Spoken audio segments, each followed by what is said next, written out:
You came from the other side tonight. Put your hands together for Dewey, Danger, Flynn, everybody.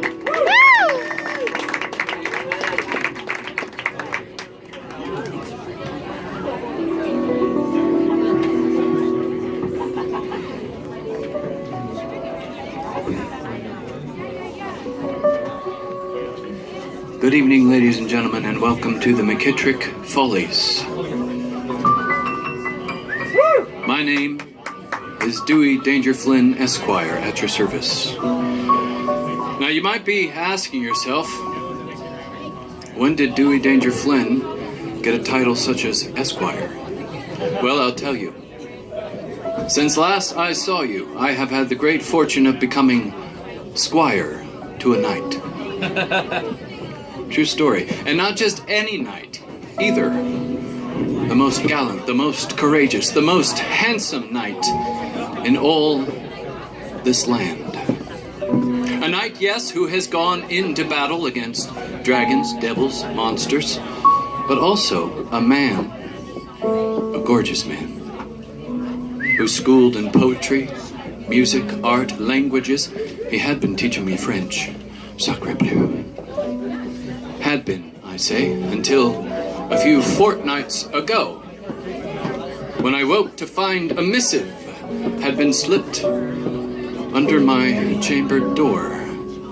It read, "Dear Dewey Esquire, chivalry is dead. I quit.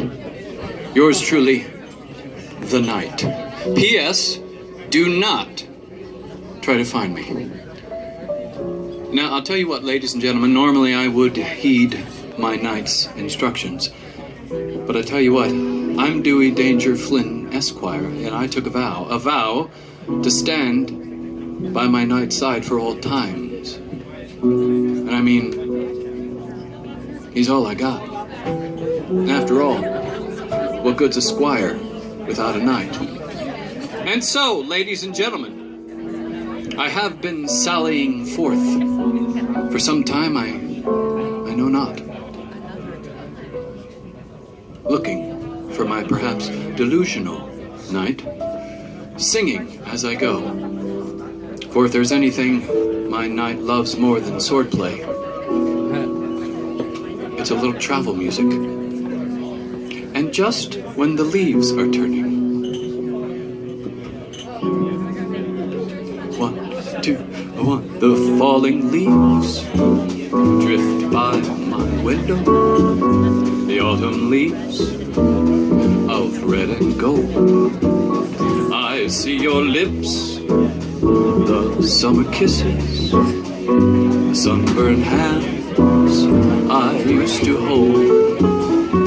Since you went away, the days grow long, and soon I'll hear old winter's song. But I miss you most of all, my darling, when autumn leaves start to fall. The Django Convict Trio, ladies and gentlemen.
Thank you, ladies and gentlemen. You know, it's lovely to have you all here with us.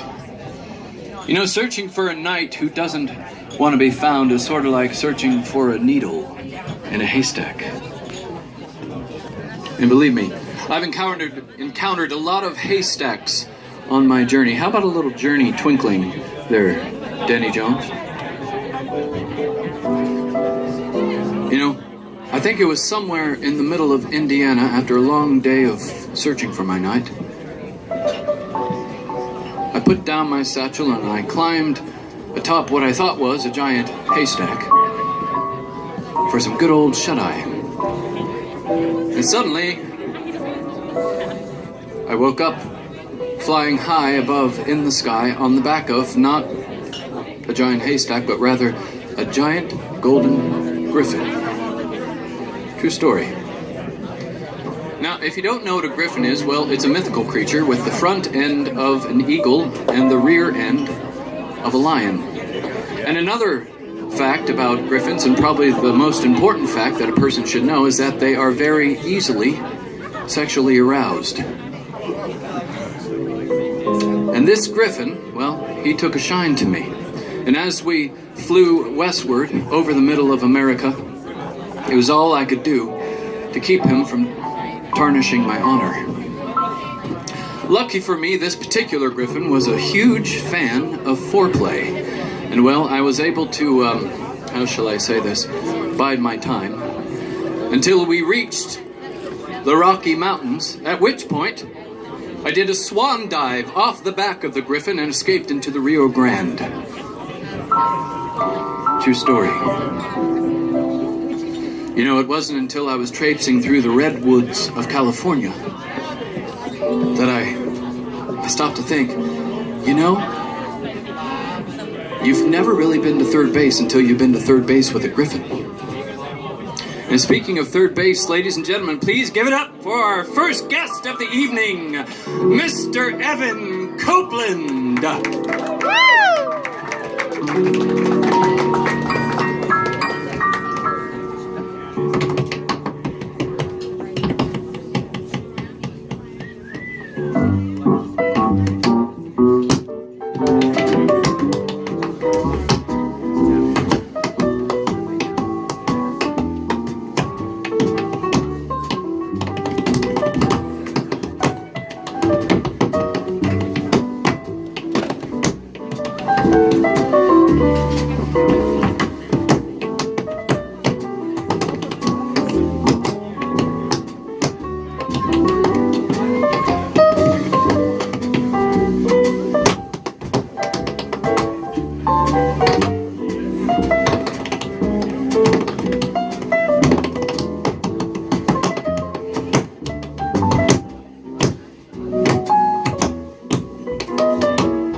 Mr. Evan Copeland, ladies and gentlemen. Oh my goodness. My goodness. He must have been working out before. It's very steamy. Well, let's see what's happening here. Ah, yes. Dewey. Well, who's that? There's somebody out there in the darkness. Oh my goodness, it's Margaret Shearer, ladies and gentlemen. It's so good to see you, Margaret. Oh, hold your applause, please. Thanks, honey. It sure is nice to see you, too, but you know, you're not the only one with a brand new title. Oh, well, gosh, I guess you've got a new title, too. What is it? That's right. It's Margaret Shearer, Lady in Waiting. Margaret Shearer, Lady in Waiting. Well, gosh, that sounds like a nice title. But see here, gosh, Margaret, what are you waiting for? Oh, the end of patriarchy. That sounds like something nice to be waiting for. Yes, Well, gosh, it does. don't we make a fine pair? We do, don't we? High aspirations. And you know what, Dewsome? What's that? Ladies and gentlemen, tomorrow happens to be the harvest moon. And they say that when you make a wish... Excuse me, I'm trying to make a wish for the end of patriarchy over there in the corner. You ought to lend an ear. When you make a wish on the harvest moon, it's pretty likely to come true. And then guess what they also say? When you sing your wish and you sing it to the moon, it's doubly as likely to come true. So I think, since you're waiting for your night, and that's your wish, and my wish is to the end of patriarchy, I think if we sing our wish together, we have thrice as much luck. My goodness, I think that's a very good idea, Margaret. You know, I think I have the song. I have the perfect You always song do. for this. That's what I like about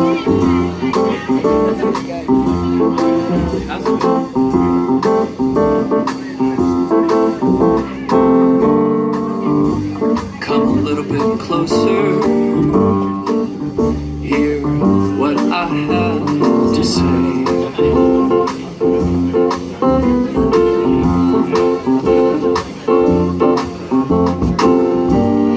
Just like children sleeping, we could dream our night away.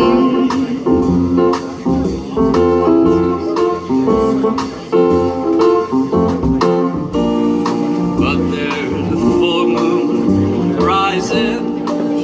Let's go dancing in the light.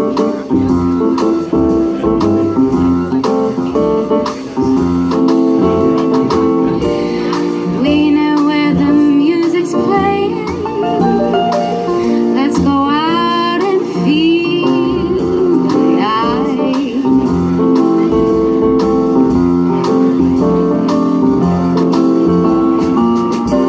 Because I'm still in love with you. I wanna see you dance again. Because I'm still in love with you. On this harvest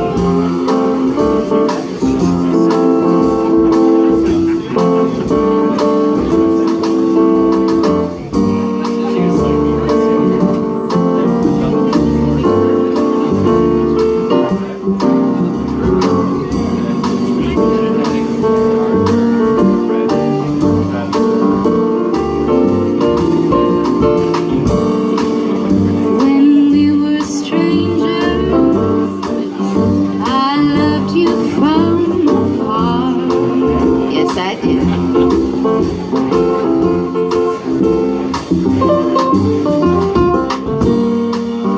When we were lovers, I loved you with all my heart.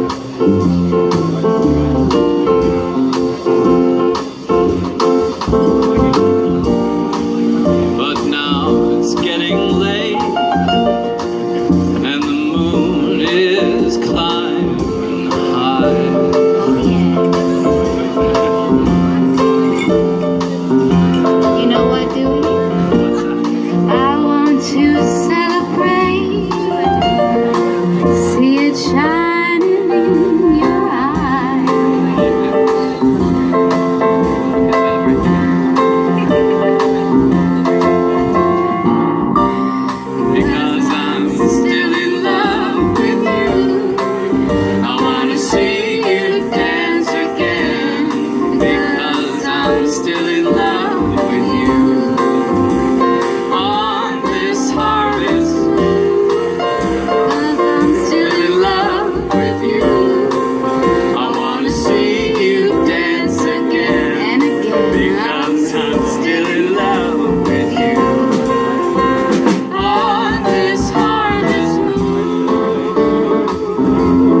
topple the patriarchy. I got a good feeling about it. Isn't she something? She really turns my socks. Oh, how about this band, ladies and gentlemen? Ain't they something? The Django Conwick Trio. Now here's a little McKittrick trivia for you. I bet you didn't know that before these boys started playing together, they were all three of them apothecaries to the king. True story. And they were known throughout the land for their special concoction called nightshade. Of course, what they called nightshade was actually just your regular old moonshine. And when I say apothecary, well, I should probably just say dealer. Nevertheless, they were real popular, ladies and gentlemen, with the king and with everyone else, until the near and fatal overdose of the king himself, at which point the queen banished the Django apothecaries from the kingdom, and, well, she outlawed all mood and mind-altering substances. But you know, ladies and gentlemen, the one good thing about Prohibition, the speakeasy. And while the Django boys no longer are dealers, they do have their own dealers. For else, how else could they play such wonderful music? Makes sense, doesn't it? Let's do this song.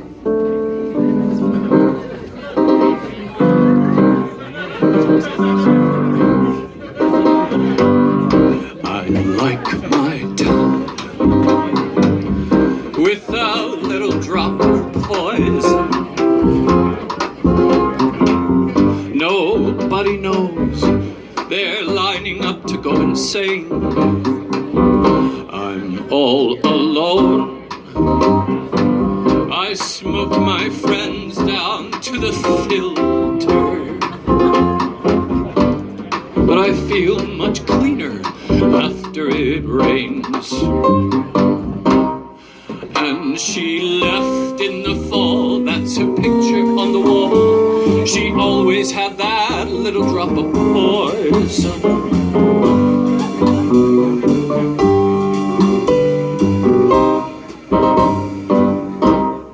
Did the devil make the world while God was sleeping? You'll never get a wish from a bone. Another long goodbye and 100 sails. That deep blue sky is my home, and she left in the fall, that's her picture on the wall. She always had that little drop of poison.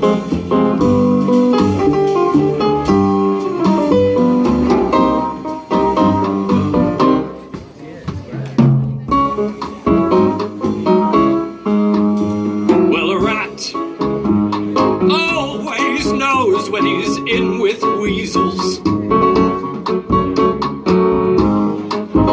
Here you lose a little every day.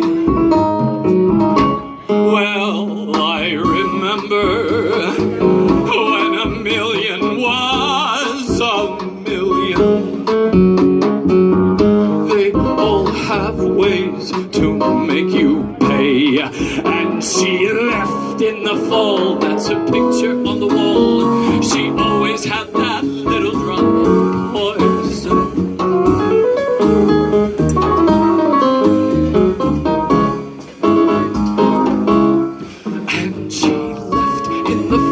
That's a picture on the wall. She always had that little drop of poison.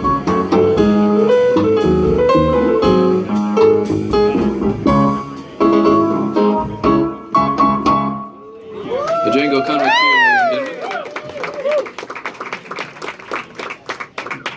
Thank you. Thank you very much. You know, ladies and gentlemen, one of my favorite moments. Hi there. How are you? Yeah, I'm talking to you. It's good to see you. One of my favorite moments, my favorite memories of my night, well, it's not what you think. It wasn't when, he was teaching me how to load the catapult or swing a sword or anything like that. It was more the quiet moments when we would be sitting by the stream. He'd be leaning against a willow, his leather bodice partially unlaced, waxing poetically about one of my most favorite subjects, art. What is it about a man in uniform? I tell you what, ladies and gentlemen, please give it up for our next guest, Mr. Frederick Alex Lamb.